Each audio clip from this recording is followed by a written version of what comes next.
આપણે આજે ગામમાં ત્રિરંગા રેલીનું આયોજન છે ભાઈ. કયું આયોજન છે? ત્રિરંગા રેલીનું ભાઈ.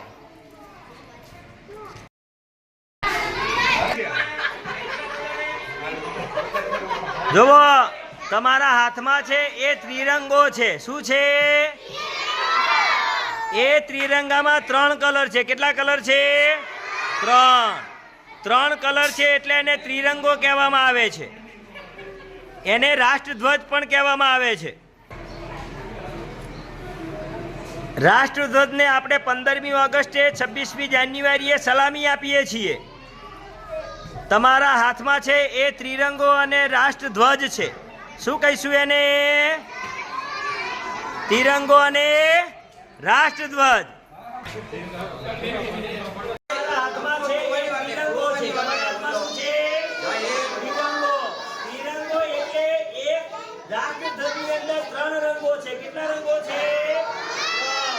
કેસરી, સફેદ અને લીલો. કેટલા કલર છે? કેસરી, સફેદ અને લીલો. અને વચ્ચે જે છે એ અશોક ચક્ર છે. આ વચ્ચે શું આપવામાં આવેલું છે? અશોક ચક્ર. એટલે આને રાષ્ટ્રધ્વજ કહેવામાં આવે છે. શું કહેવામાં આવે છે? રાષ્ટ્રધ્વજ.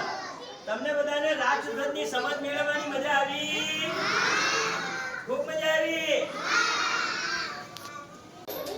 આજે તિરંગા યાત્રા છે. કઈ યાત્રા છે? તમારા હાથમાં ત્રિરંગો છે. ત્રિરંગો એટલે 3 રંગો. તમારા હાથમાં જે રાષ્ટ્રધ્વજ છે એને 3 રંગ છે. 3 રંગ એટલે કે ત્રિરંગો. એને શું કહેવામાં આવે? ત્રિરંગો. કારણ કે ત્રિરંગો એટલે કહેવામાં આવે કે ઝંડામાં કેટલા રંગો છે? 3. કેટલા રંગ છે? 3. ચાલો પહેલો કલર કયો છે? કોઈ કહેશે? પહેલો કેસરી, પછી વચ્ચે ધોળો, પછી છેલ્લે લીલો. આ 3 કલર છે. 3 કલર છે એટલે એને ત્રિરંગો કહેવામાં આવે છે. તમારા હાથમાં છે એને રાષ્ટ્રધ્વજ પણ કહેવામાં આવે છે. કયો ધ્વજ કહેવામાં આવે? રાષ્ટ્રધ્વજ.